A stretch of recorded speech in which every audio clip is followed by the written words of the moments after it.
Ich fahre auf dem Radweg. Das mag ja sein, aber die Straße eng ist, fahre ich auf dem Radweg.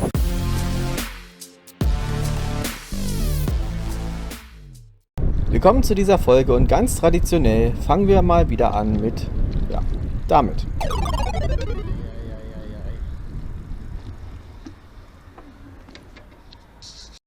Ja, ich verstehe das schon, wenn man das Einsatzfahrzeug durchfahren lassen muss. Aber wenn die Ampel dann rot ist, ist die Ampel rot. Gerade bei so einer Kreuzung würde ich das doch beachten. Ja, und übrigens, die Fahrbahnampel ist hier ähnlich geschaltet. Also die Autos hier links dürften auch über Rot gefahren sein. Und hier vorne sehen wir jetzt das Problem, was die Radfahrerin bekommt. Hier ist das Ganze schon wesentlich übersichtlicher, aber halt trotzdem ein Rotlichtverstoß. Aber hey, im Zweifel ist es ja nur eine junge Mutter, die hier anscheinend dran glauben muss. Tja, und was Radfahrende können eben Autofahrende genauso gut. Schnell noch Gas geben, es wird rot.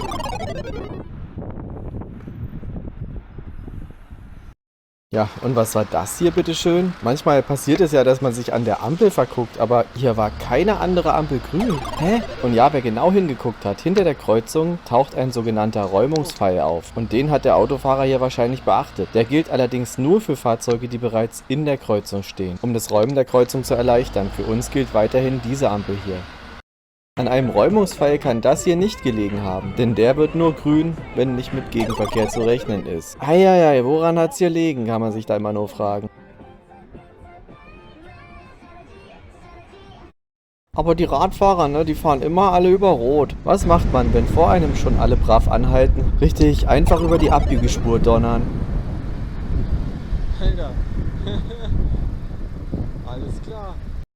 Aber selbst wenn die Ampel dann mal grün ist, kann man bekanntlicherweise ziemlich viel falsch machen. Zum Beispiel die Verkehrsbeobachtung nach hinten vernachlässigen. Ach, Mann, ey, bleib doch einfach stehen.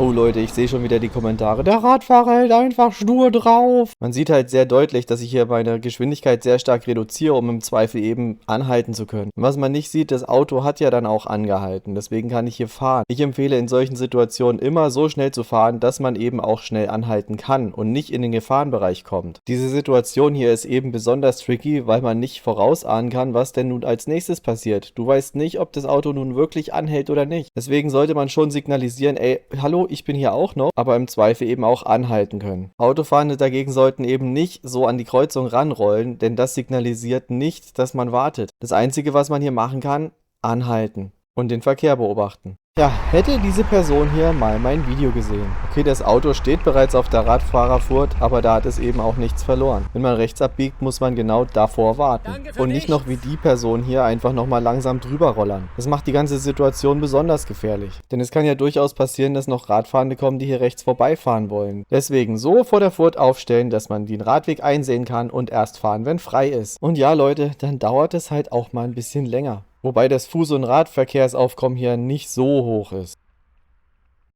Ah, hier genau das Gleiche. Ja, die Person dachte wahrscheinlich, ja gut, der Radfahrer ist noch weit genug weg, aber wenn man so langsam abbiegt, schwierige Situation, das Ganze einzuschätzen auf jeden Fall. Im Zweifel halt eher warten als fahren. Dass der hier noch anhält, damit hätte ich nicht gerechnet. Und dementsprechend hat der Einsender hier genau richtig reagiert. Alter Schwede, ey, vielleicht vorher den Radweg checken. Ist übrigens auch um einiges einfacher. Und auch hier sehe ich wieder die Kommentare. Der Radfahrer kommt ja auch angeschossen. Ja, man sollte die Geschwindigkeit eines Fahrzeugs eben auch halbwegs gut einschätzen können. Wenn man hier zweimal in den Spiegel geguckt hätte, hätte man auch gesehen, dass man sich eben nicht großartig vom Radfahrer entfernt.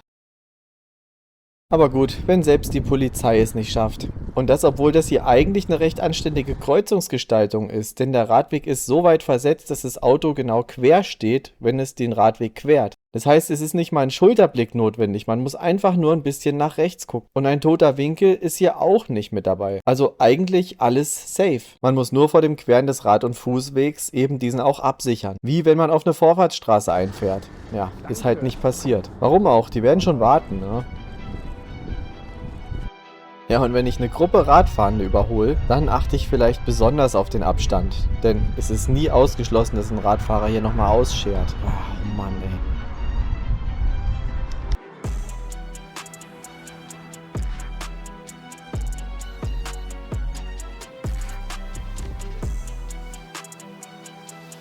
Und wenn man sagt, ja, bis jetzt war ja alles halbwegs okay, Ja, hier schießt halt den Vogel ab. Und das nur um 20 Meter weiter zum Supermarkt abzubiegen. Aber wir steigern uns ja bekanntlich.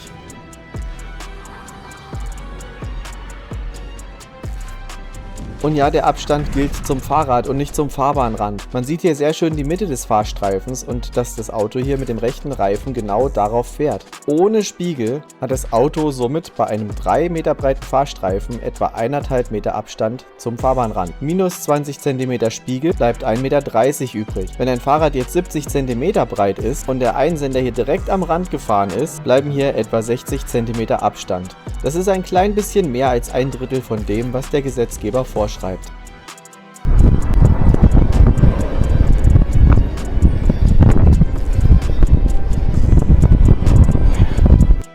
Ja, viele wissen es nicht. Auch am Schutzstreifen gilt der Überholabstand von mindestens 1,5 Metern.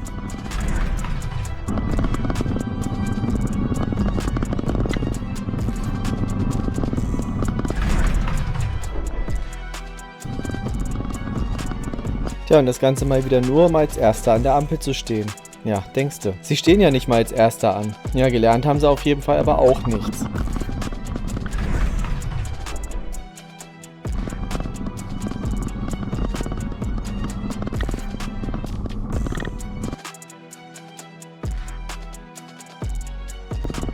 Tja, und so wiederholt sich das ganze Spiel.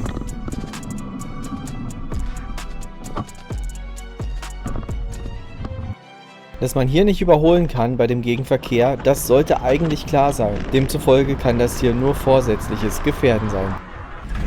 Hier war der Abstand wahrscheinlich deutlich unter 50 cm. Ja, liebe Hater, und genau das ist der Grund, warum Radfahrende in solchen Situationen lieber mittig fahren. Das ist die einzige Möglichkeit, um solche Überholmanöver zu verhindern.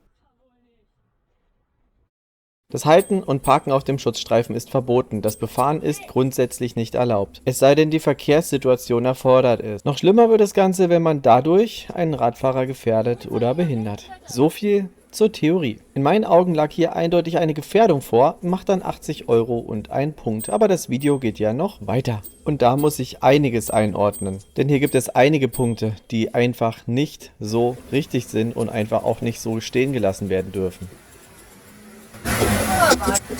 Du bist zu nah gekommen. Aber Idiot, ich bin vorne gefahren. Ich war neben dir ist ein Radweg. Okay, hier haben wir die Aussage des Autofahrers Ich bin vorne gefahren. und die Aussage des Radfahrers. Ich war neben dir ist ein Radweg. Und genau das ist der springende Punkt. Das hier ist kein Radweg, das ist ein Schutzstreifen. Er gehört zur Fahrbahn dazu. Radfahrende dürfen hier nur überholen, wenn Autos warten. So, und so kommen wir zur Definition von warten. Denn warten ist entweder im Stau stehen, an der Ampel stehen oder eben im Stau im zähflüssigen Verkehr fahren. Das hier ist kein Stau. Das Auto wartet nicht, es fährt. Demzufolge darf man auch nicht rechts überholen und erst recht nicht über den Zebrastreifen hier. Denn Überholen am Zebrastreifen ist ein absolutes No-Go. Ich war neben dir ist ein Radweg. Also da nichts zu tun. Doch, ich fahre auf dem Radweg. Ja, dass das hier kein Radweg ist, das haben wir ja gerade geklärt. Aber jetzt bekommen wir noch eine Aussage vom Autofahrer, die echt wild ist.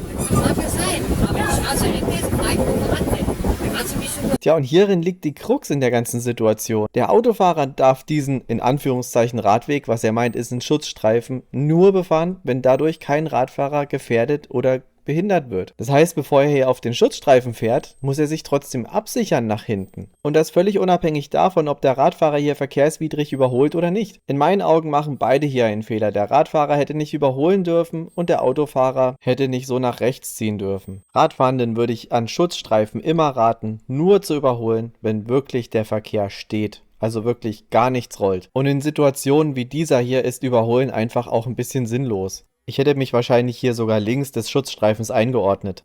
Denn so fahre ich nicht irgendwie neben den Autos herum, was halt einfach potenziell gefährlich ist. Tja, und Autofahrenden würde ich raten, bevor ihr den Schutzstreifen befahrt, sichert euch ab. Immer. Ja, so viele falsche Aussagen. Jetzt ist die Frage, wo wird einem das beigebracht? Ach ja, Fahrschule.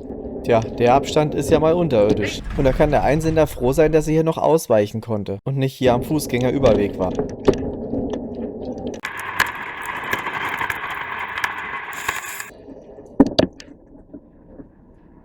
1,50 Meter, ne? Das waren 50 Zentimeter. Die Aussage des Fahrlehrers schockiert mich jetzt allerdings schon ein bisschen, denn er sagt, sie sind ja auf dem Radweg gefahren. Der Radweg beginnt allerdings erst dort vorne, wo das Schild steht. Der Radfahrer ist hier nicht auf dem Radweg, sondern auf der Fahrradfurt gefahren. Die Fahrradfurt verbindet zwei Radwege miteinander. Sie räumt Radfahrenden in der Regel Vorrang ein, ist aber Teil der Fahrbahn. Das heißt, hier gilt 1,5 Meter Abstand zu Radfahrenden beim formellen Überholen. Das hier ist ein Überholvorgang. Erst ab dem Radweg wäre es ein Vorbeifahren und da gilt der Abstand von 1,5 Metern tatsächlich nicht mehr. Denn juristisch gesehen wäre das dann kein Überholen mehr. Ja, das sind juristische Feinheiten, aber darum geht es halt am Ende. Und nur weil der Überholabstand hier nicht greift, heißt das nicht, dass man beim Vorbeifahren keinen Abstand einhalten soll. Erstens egal, zweitens da vorne nicht. Wenn ich das richtig gehört habe, sagt er, das greift dort vorne nicht. Doch, mein lieber Fahrlehrer, das greift dort vorne. Ja, trotzdem wirklich drauf achten. Das war 50 Zentimeter nur noch. Das war deutlich zu wenig, okay? Ich hoffe, die Person hat es eingesehen. Ich glaube allerdings irgendwie nicht so richtig. Ja, nun habe ich den Allmann richtig schön rausgelassen. Das hier ist dagegen eine richtig schön eindeutige Situation. Rechts vor links. Ja, und genau deswegen sollte man nicht entgegen der Fahrtrichtung parken oder halten. Man sieht nämlich beim Rausfahren absolut gar nichts. Wobei das hier wahrscheinlich nicht mal das größte Problem war, denn bereits hier könnte die Person in dem Auto uns sehen. Also nichts für ungut, was das Manöver werden sollte, kein Plan. Aber wenn man sich das Auto so ansieht, ist es wahrscheinlich so ein Fall von, das Auto ist mit der Person alt geworden. Ich wäre hier aber wahrscheinlich nicht dran vorbeigefahren, denn ich weiß nicht, was die Person noch vorhat. Den Rädern zu urteilen, will die Person hier wenden. Ja, diese Stelle in Leipzig ist absolut der Hass. Jetzt erst nimmt der Radfahrer uns die Vorfahrt, dann das Auto. Hier vorne steht ein Auto auf dem Schutzstreifen, natürlich mit Warnblinker an. Das Parkverbotsschild ignorieren wir auch.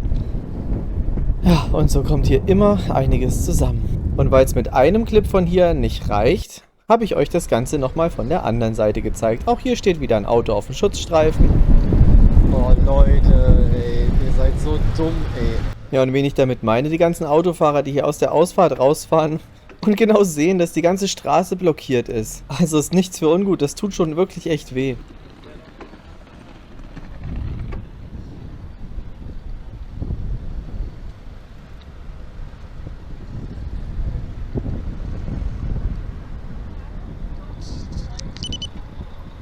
Gott, sind die alle hohl, ey. Ja, und eine Kreuzung weiter stehen auch schon wieder alle mitten in der Kreuzung rum. Oh, Mann, ey.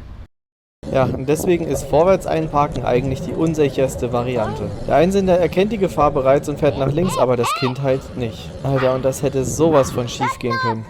Natürlich kann man in solchen Situationen eben argumentieren, dass auch die Radfahrenden hier aufpassen müssen. Zumindest mit aufpassen müssen, denn das Sichtfeld von der Person in dem Auto ist einfach dermaßen eingeschränkt, der sieht halt einfach wirklich gar nichts. Und trotzdem muss man halt auch sagen, die Person hat sich selber in die Situation reinmanövriert und muss dementsprechend auch für die Sicherheit in dieser Situation sorgen. Klar müssen die Personen auf dem Fahrrad eben aufpassen, aber wie man hier sieht, können das eben auch Personen sein, die diese Situation absolut nicht einschätzen können. Zum Glück ist das hier nochmal gut gegangen, aber ich will mir nicht ausmalen, was hätte passieren können. Und deswegen muss man halt auch nochmal festhalten, die ausparkende Person hat die Verantwortung für ihr Manöver. Einfach zu sagen, dass andere eben auch aufpassen müssen, ist eben auch oftmals keine Lösung. Die einzige richtige Lösung für die autofahrende Person ist, sich hier rauszutasten.